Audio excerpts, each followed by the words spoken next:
માર્ગી જીવ, તસ્માત જીવાહ ભિન્ના પુષ્ટિ માર્ગી, આ ભિન્ન છે પુષ્ટિ માર્ગી જીવો, સાધારણ સંસારીઓ જેવા નથી.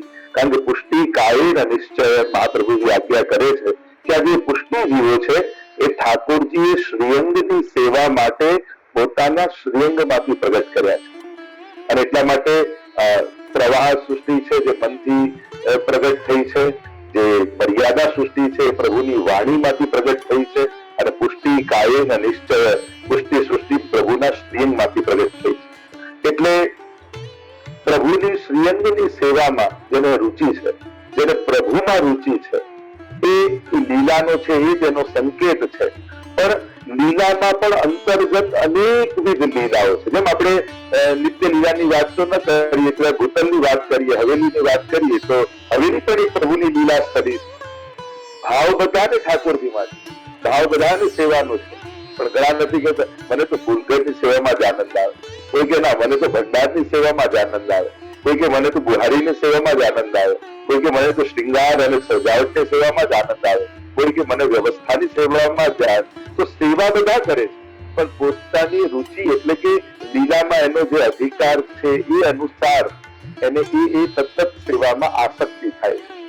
અને એટલા માટે હું કઈ લીલાનો જીવ છું આ પ્રશ્ન નથી, આનો ઉત્તર ન હોઈ શકે. આનો ઉત્તર તો ભક્તે સેવા કરતા કરતા આનો જવાબ તો કેવલ ને કેવલ ઠાકોરજી જ એને આપશે, કે એને સહજ સ્ફૂર્તિ શ્રી ઠાકોરજી કરાવશે કે તું આ લીલાની સખી છું અને આ લીલાનો જીવ છું, અને એ જ લીલામાં હું તારો અંગીકાર કરીશ.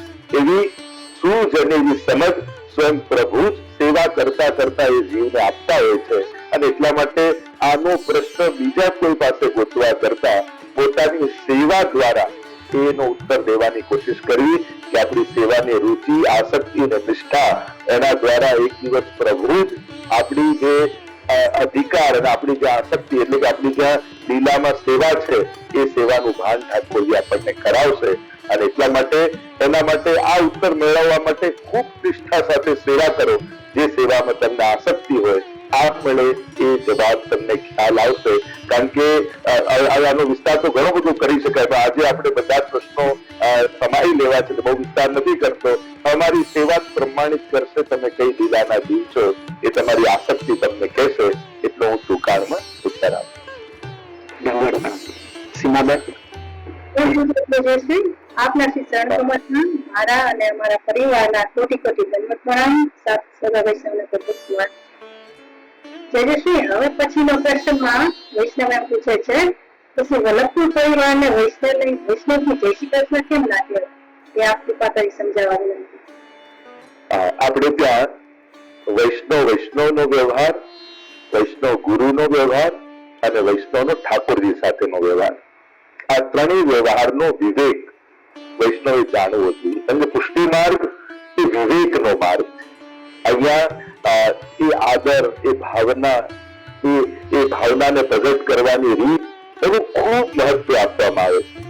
તો જયારે વૈષ્ણવ મળે ત્યારે વૈષ્ણવે અવશ્ય ભગવત સ્મરણ કરવું જોઈએ. આપણે એકબીજાને જય શ્રી કૃષ્ણ કહીએ છીએ એને ભગવત સ્મરણ કહેવાય. પણ ભગવત સ્મરણ એ સમાનતાનો વ્યવહાર છે. એટલે કે વૈષ્ણવની સાથે તમે ભગવત સ્મરણ કરો. કોઈ શાસ્ત્રીજી મળે તો શાસ્ત્રીજી સાથે પણ ભગવત સ્મરણનો આપણો વ્યવહાર છે. દેવી દેવતાઓ સાથે પણ વૈષ્ણવનો ભગવત સ્મરણનો વ્યવહાર કર્યો. પણ જયારે આપણા ગુરુજનો મળે, વલ્લભકુલ મળે, ત્યારે તમે ભગવત સ્મરણ કરો, આપણે એક વૈષ્ણવ ભગવત સ્મરણ કરે તો સામે પણ વૈષ્ણવ ભગવત સ્મરણ કરવું પડે, શ્રી કૃષ્ણ કરવા પડે. તમે જો ગુરુને જય શ્રી કૃષ્ણ કરો તો ગુરુએ પણ ભગવત સ્મરણ કરવા પડે. તો જો ભગવત સ્મરણ ગુરુ પાસે કરીશું તો આશીર્વાદ લેવા ક્યાં જઈશું? તમે જયારે દંડવત પ્રણામ બોલો છો ત્યારે ગુરુ એમ કે છે આશીર્વાદ. એટલે અમુક જગ્યાઓ ભગવત સ્મરણ કરવાની નથી, એ જગ્યાઓ આશીર્વાદ મેળવવાની.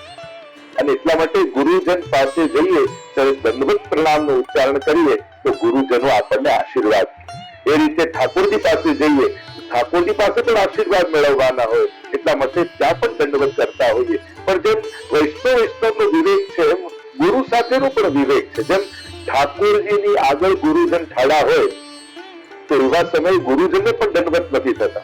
એકદમ ત્યારે નેત્રોથી ખાલી આ મહોભાવ કરીને થાય છે. ત્યારે ઠાકોરજી દંડવત થાય. જેમ જેમ અમારા વલ્લભકુળમાં પણ અમે બધા જ બાળકો સેવામાં હોઈએ ત્યારે કોઈ વડીલ આવે તો અમે બધા નમસ્કાર કરતા. ઠાકોરજીની આગળ જયારે ઉભા હોઈએ ત્યારે વડીલ આચાર્ય આવે તો અમે નમસ્કાર કરતો. ત્યારે પ્રાધાન્ય કેવલ ને કેવલ ઠાકોરજી. ગુરુ અને વૈષ્ણવ બેઠા હોય ત્યારે પ્રાધાન્ય કેવલ ને કેવલ ગુરુનું છે. એટલે જયારે ગુરુજનો બેઠા હોય ત્યારે વૈષ્ણવ પણ અત્યારે જય શ્રી કૃષ્ણ નથી કરતા. અને ત્યારે આપણો ગુરુ શિષ્યનો સંબંધ જ પ્રધાન, અને એટલા માટે જે પ્રધાન સંબંધ હોય એને મહત્તા આપવામાં આવે. અને એટલા માટે વૈષ્ણવ મળે ત્યારે જય શ્રી કૃષ્ણ કરવા, ગુરુ મળે ત્યારે દંડવત પ્રણામ કરવા, જેથી આશીર્વાદ મળે, અને ઠાકોરજી પાસે જઈને પણ વંદન કરીએ. અને એટલા માટે જયારે ઠાકોરજી અને ગુરુ પાસે આપણે ઉભા હોઈએ ત્યારે પણ વિવેક રાખવો જોઈએ. ઘણી વાર મંદિરમાં દર્શન ખુલ્લા હોય ને નવા વર્ષમાં કે તમે જુઓ તો હા હેલો કરી બધા એકબીજાની સામે બેઠે મળે, શેક હેન્ડ કરે. બને તો કોશિશ કરવી કે પ્રભુની સન્મુખ તમે હો ત્યારે આપણે કેવલ ને કેવલ દાસ છીએ અને પ્રભુ આપણા સ્વામી છે. એટલે આપણો પ્રધાન સંબંધ પ્રભુ સાથે જ, આપણું એટેન્શન પ્રભુ સામે જ હોવું જોઈએ, ત્યારે બીજી જગ્યાએ ન જવું જોઈએ. અને એટલા માટે વૈષ્ણવ જય શ્રી કૃષ્ણ કરે અને ગુરુ પાસે આશીર્વાદ મેળવવાના હોય એટલે જય શ્રી કૃષ્ણ કરવાની જગ્યાએ દંડવત પ્રણામ કરવા. કારણ કે આ વિધાન સ્વયં પરમાત્માએ કહ્યું. તદ્વિધિ પ્રણિપાતેન પરિપ્રશ્નેન સેવયા ઉપદેક્ષંતિ તે જ્ઞાનમ જ્ઞાનિન તત્વદર્શિન. ગીતાજીમાં ભગવાન કહે છે કે તું એ તત્વદર્શી ગુરુ પાસે જા, પણ કહે છે તદ્વિધિ પ્રણિપાતેન. તું એને નમસ્કાર કર, પહેલા વંદન કર, એની સેવા કર, એને પ્રસન્ન કર, એની પાસે પોતાનાપણું પ્રાપ્ત કર અને પછી પ્રશ્ન કર તો તારા જીવનમાં સમાધાનની તને પ્રાપ્તિ થશે. એટલે પ્રણિપાત એ પહેલું વિધાન ભગવાને બતાવ્યું છે.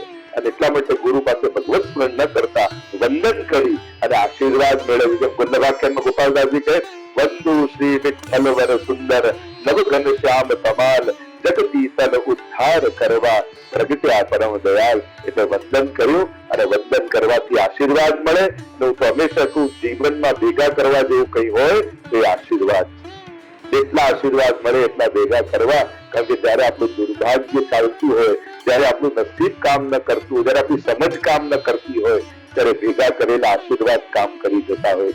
અને એટલા માટે જે આશીર્વાદ લેવાની જગ્યા હોય એ આશીર્વાદ મેળવવા, ત્યાં સ્મરણ કરવાની જગ્યા હોય ત્યાં ભગવત સ્મરણ કરવા. ઘણી વાર ગુરુજનો સાથે આપણે કારમાં જતા હોઈએ અને કોઈ વૈષ્ણવમાં આપણને કે જય શ્રી કૃષ્ણ, ત્યારે વિવેક એવું છે કે આપણે પહેલું ભગવત સ્મરણ, ત્યારે એમ બોલતા હોઈએ ભગવત સ્મરણ.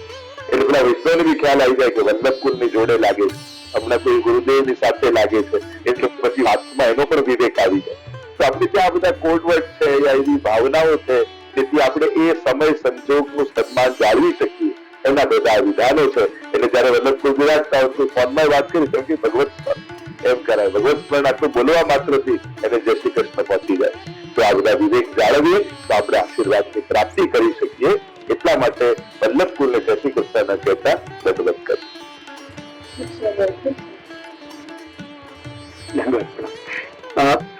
આ એક ક્વેશ્ચન છે વૈષ્ણવનો. એમને ત્યાં 100 વર્ષથી ઠાકોરજીનું ચિત્ર જે પુષ્પાયેલું છે પણ હવે એમને ફ્રેમ બદલવી છે, એને સાઈઝ થોડુંક નાની કરવાની છે, જે પિક્ચરમાં મોટું છે, તો એ કરી શકાય? બને તો એ કરતા પહેલા કોઈ વલ્લભકુળની આજ્ઞા લેવી, એમને દર્શન કરાવી લેવા. કારણ કે 100 વર્ષથી જયારે ચિત્ર સ્વરૂપ બિરાજતું હોય ત્યારે થોડું જીર્ણ થઈ ગયું અને એકદમથી તમે ફ્રેમમાંથી કાઢો અને ખંડિત થઈ જાય અને એમને શ્રમ પડી જાય. એટલે બહુ જરૂરી હોય તો જ ફ્રેમ બદલવી. પણ જો જરા પણ એવું લાગ્યું કે ફ્રેમ બદલીને કાઢવાથી, ચિત્ર કાઢવાથી કંઈક થોડું ખંડિત થશે કે એમને શ્રમ પડશે તો બને તેને ટાળવું. એની ઉપર જ કંઈક વસ્ત્ર કે લગાવી અને એ રીતે ફ્રેમ કરી લેવી. પણ બહુ જ વિવેક કે આ પ્રભુ છે, ઠાકોરજી છે, જેને પુષ્પાઈને 100 વર્ષથી સેવા થઈ રહી. આ કોઈ કેવલ ચિત્ર નથી. અને એટલા માટે ખૂબ જ વિવેક રાખી, ખૂબ જ ધ્યાન રાખી બને તો કોઈ વલ્લભકુળને એકવાર દર્શન કરાવી લેવા, એમની આજ્ઞા લઈ લેવી અને પછી આપણે ત્યાં પ્રેમ બદલી શ્રમભોગ. જયારે પણ પ્રેમ બદલો ત્યારે શ્રમભોગ ઠાકોરજીને કરવો. કોઈને કોઈ જેવી આજ્ઞા એવી રીતે તમારે શ્રમભોગ ઠાકોરજીને આરોગ આવ્યો જોઈએ. તો ફરી કઈ ખૂબ સાચવીને ધ્યાન રાખીને કરવું. વૈષ્ણવ આગળના પ્રશ્નમાં એમ પૂછે છે કે બાળકૃષ્ણ લાલનની સેવા માટે નિશ્ચિતની આજ્ઞા છે, તો એમાં દૂધ, ફળ અને સૂકો મેવો જણાવી શકાય? અને અમુક ફૂડ્સ અંદરથી લાલ રંગના હોય છે તો શ્રી ઠાકોરજીને ધરાવી શકાય કે નહીં, અને સેવામાં બજારની તૈયારી થાય તે નાસ્તા ધરાવી શકાય એ આપણી પર કરી શકીએ. હા, એટલે સૌથી પહેલા તે કહ્યું કે બજારની કોઈ પણ વસ્તુ આપણે ત્યાં આરોગ્યની ઠાકોરજીની હોય એ નથી કરતા હોતા, અને પ્રભુને વસ્તુ કરતા તમારી બનાવેલી વસ્તુમાં વધારે રસ છે. એટલે જેમ બાળકને માની સામગ્રી ભાવે તો વિવેક આપણે ત્યાં ગમે ત્યાંથી ત્યાં કોઈ એકાદ દુખાનું કોણ બનાવનાર અનેક શાસ્ત્રોમાં જેના દોષો કયા છે એ પ્રભુને નથી ધરતા.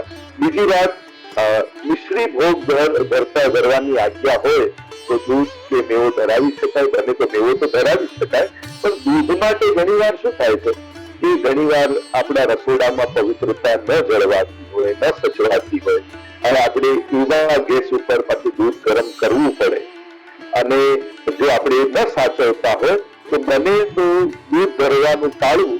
આજ્ઞા હોય અને બધી વ્યવસ્થા ઉભી કરી હોય તો એમાં કોઈ જ વાંધો નથી, તમે કરી જ શકો છો. પણ જો ન સાચવી શકતા હોઈએ તો પછી એવો જ ક્રમ લેવો, જેમ ત્યાં એવી વ્યવસ્થા ન હોય કે પવિત્રતા ન સચવાતી હોય, અને બીજા ગેસ રાખવાની, ઇલેક્ટ્રિક નો ગેસ, આજે તો ભગવાનની કૃપાથી એટલી બધા સુવિધાઓ અને સાધનો મળે છે, આજે ઇલેક્ટ્રિકના એટલા બધા સાધનો મળે કે તમારા રસોડામાં કઈ કરવું જ ના પડે. પણ જે એવી કોઈ વ્યવસ્થા ના હોય ને રસોડામાં પણ પવિત્રતા ન રહેતી હોય તો પછી દૂધ ધરવાનું ટાળવું, અને સૂકો મેવો ને લીલો મેવો ધરવો. મિશ્રી ભોગની આજ્ઞામાં લગભગ તમે લીલો મેવો, સૂકો મેવો સાથે ધરી શકો છો.